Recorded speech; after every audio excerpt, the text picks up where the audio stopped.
So we're officially going to be doing the first deck testing video on the new client, and I thought I would revisit an archetype that was very popular in the past, that is Aggro Hlaalu, and see how it holds up now. I've ran into a couple of people playing it at relatively high legend, top 10s, top 20, and obviously the deck is good if people can get it that high on the ladder, so I wanted to see how it felt with essentially Haunted Manor gone, because most of the versions that I've been running into do not run it, and we're just going to dive right in.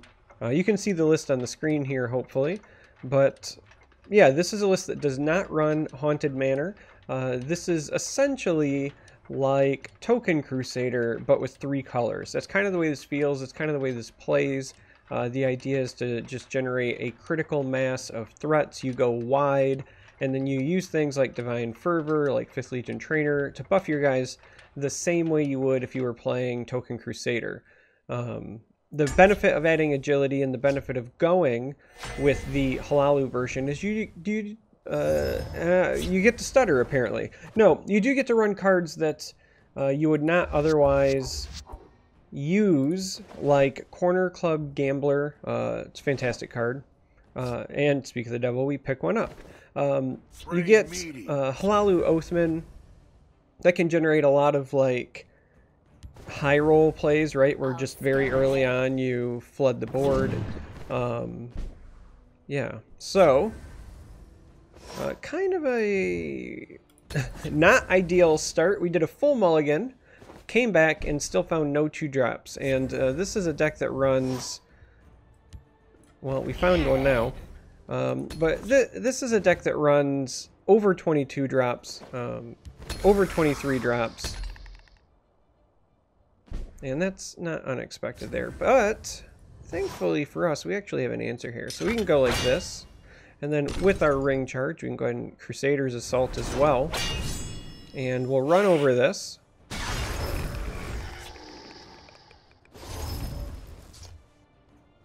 We're actually, I think, gonna go ahead and save this strictly because I want to be able to easily activate this sharpshooter next turn if necessary. So I think we'll do that. But yeah, that's quite a few cards that we just picked up. We get the Pilfer from Mr. Grabby Hands. Of the living. Yeah, see, I feel much better about this now. That's actually an even better pickup. Now, the one downside, however, is that if we were to use this here, we're going to lose this. I would like to try to preserve that, so we actually might just go ahead and ring out this Cliff Racer, take a value trade, and then go from there. And I think that ends up feeling the best. So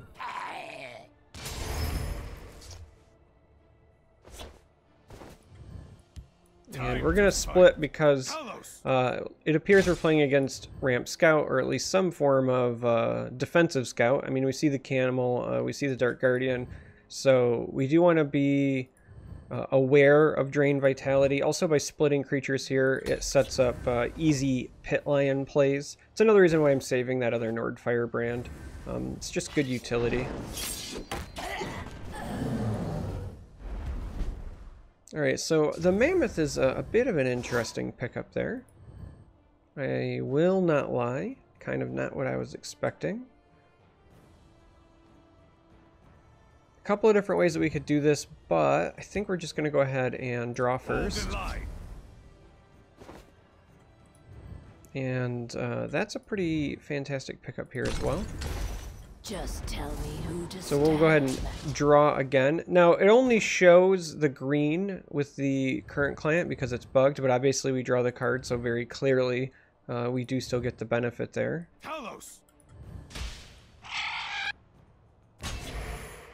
So let's go ahead and get in like that.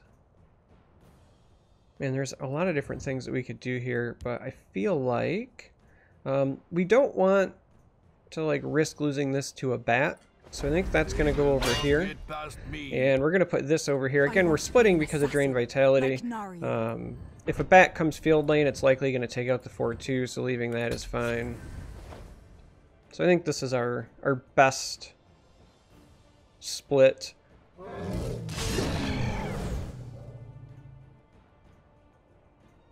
And as you can see, Hlaalu still really, really strong, right? I got 5 creatures on the board after that value trade. I still have 5 cards in hand with one that can potentially draw more. Meanwhile, my opponent is down 2 runes, but,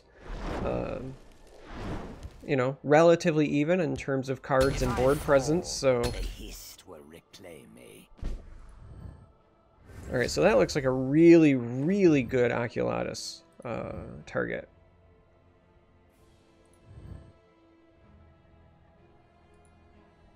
The real question is, do we want to try and make this thing get some value? And I think the answer is no. I think we're just going to go ahead, do some attacks like this.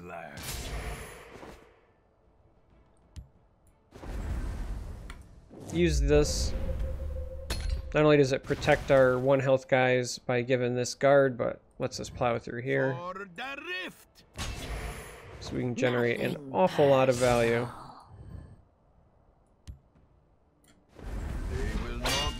And again, we've been kind of hanging on to that, but again, I want to save it to pair with the sharpshooter if necessary. I also don't want to run it out here and do 1 damage and break a rune. That doesn't really do us a whole lot of good as well.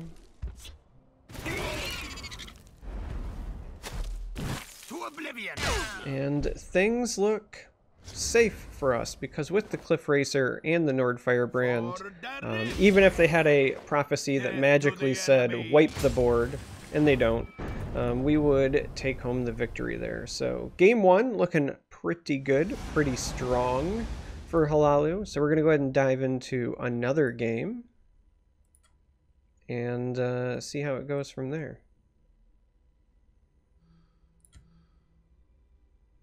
Ranked play.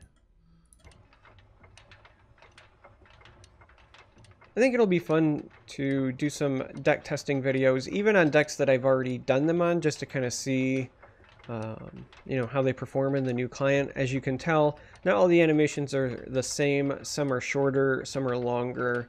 The feel of things is a little bit different, so kind of getting the hang of things, I think, is important.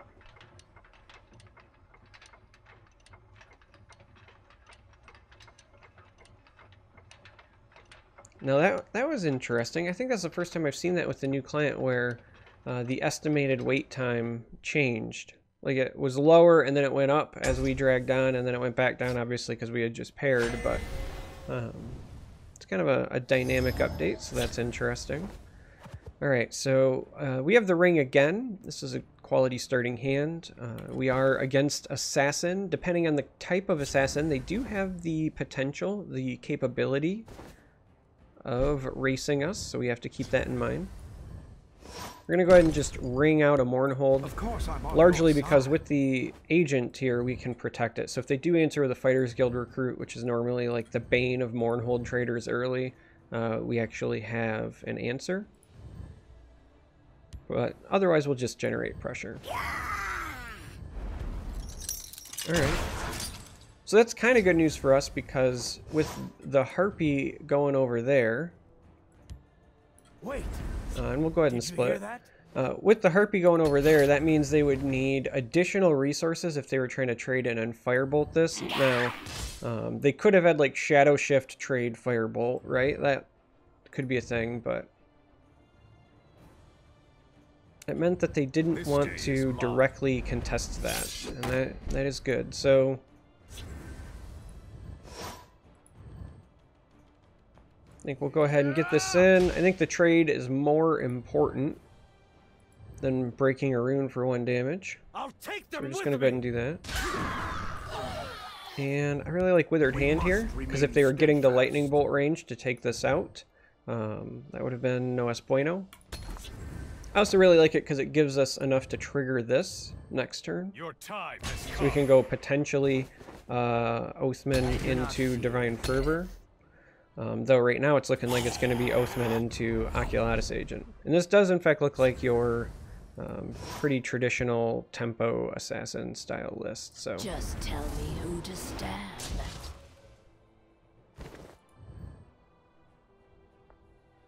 Surprise!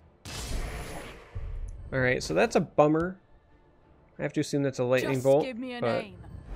hey, we caught a break. It was not. I really wish that we had something to pair with this, but sadly we do not. So they're probably gonna go ahead and take this trade here so that they can get the contract. At which point they'll have a couple of different ways that they could trade into this. I'm just trying to decide if it's worth our time to take the value trade and then play the defenses, or if we just want to break this last rune. Because if we take the value trade and we play the defenses, this trade's here, this trades with the defenses, so it means he does lose the 4-2 if he wants to get this off the board. Well, I suppose he could use this and then trade this, but either way, that soaks an awful lot of damage in our favor.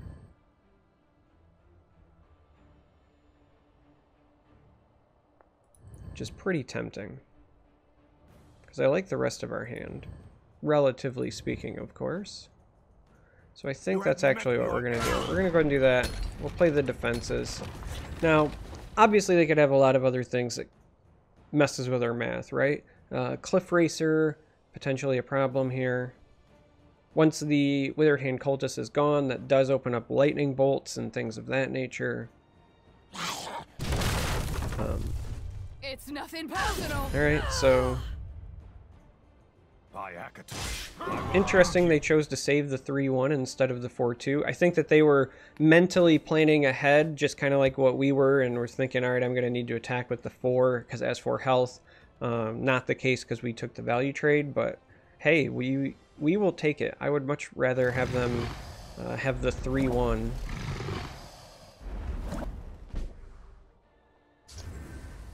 Because that does increase the value of our raiding party by quite a bit. Now we could also just play an illusionist here and take the value trade.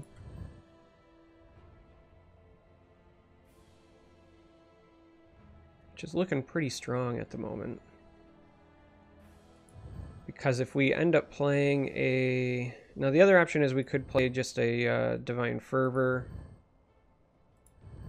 which then would allow raiding party next turn to double trade.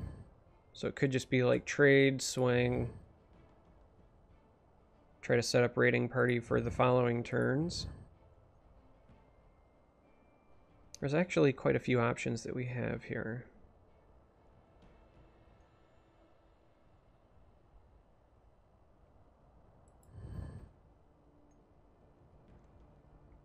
I do rather like the Cloud Rest Illusionist play, though. I won't lie. So I think that's what we're gonna do. But first we'll get the damage in. So far, not so good. This actually very well may be just like Prophecy Assassin instead of the Tempo Assassin. Everything we've seen other than the hero so far has Prophecy. I think the Ransack pretty well confirms that it's going to be Prophecy Assassin. So with that in mind,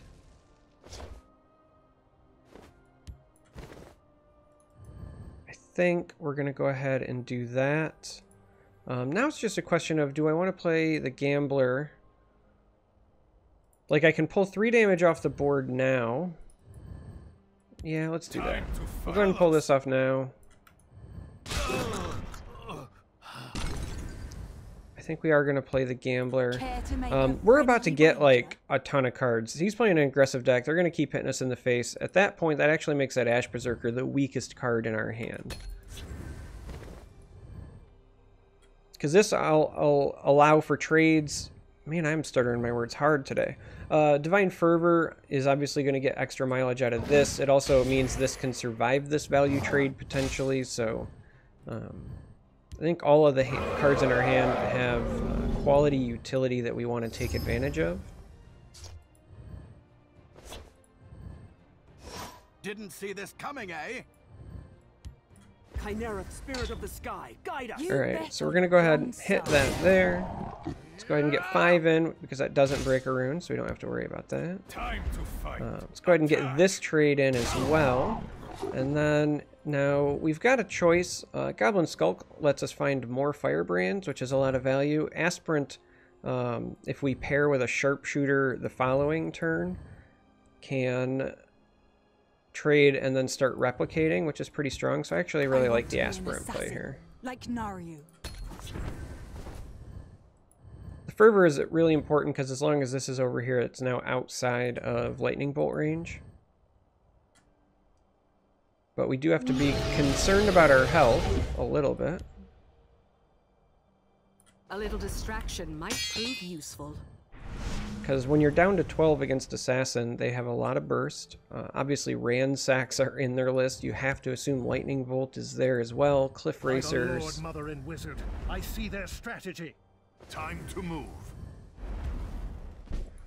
Now, we actually have lethal on the board, which is another thing to consider. But being that this is a prophecy-based deck, that does complicate things. So we're going to take this very, very slowly, I feel.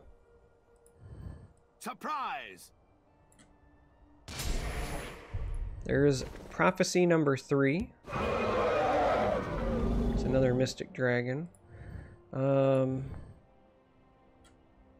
You bet on the wrong Prophecy side. number 4 coming.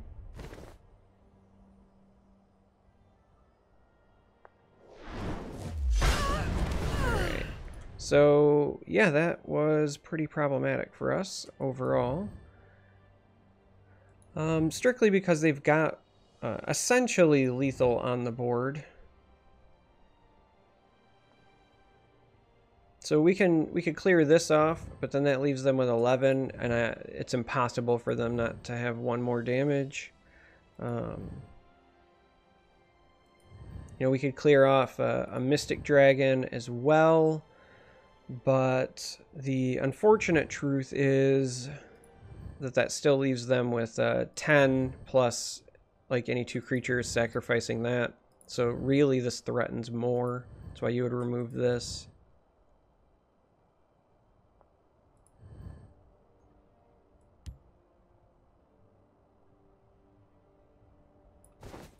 Yeah, that was just overall not very good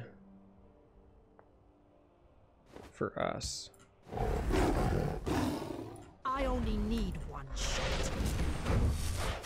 Now the other option is we could try to bank on our own prophecy, but given that we've already ran into so many and this deck runs so few, it's not the best outcome.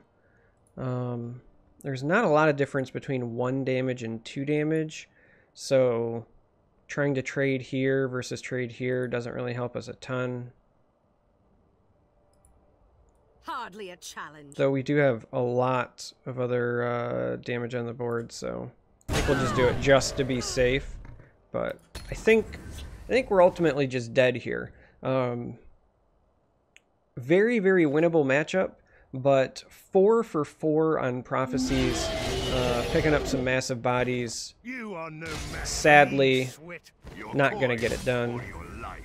Yeah, and there is the reach. So, I think Hlaalu performed fine. This is, you know, prophecy decks, whether it's Battle Mage or Assassin, probably count as the closest thing to a hard counter against a deck like this as you can get. You know, that isn't control based or something, and it did take them going 4 for 4 on prophecies to stop our lethal and slow us down. So yeah, anyway, there you have it. Hlaalu, good old aggro Hlaalu. I think it's still a very strong deck even without the Haunted Manor. I think the ability to flood the board just like a Token Crusader is incredibly strong. I think the additional utility that agility brings to the table, not just in the form of card draw, but when I think about cards like Shadow Shift, aggressive cards like Mournhold Trader, more charge, more reach with Cliff Racer, I'm a fan. So yeah, thanks for watching, and until next time, may you walk on warm sands.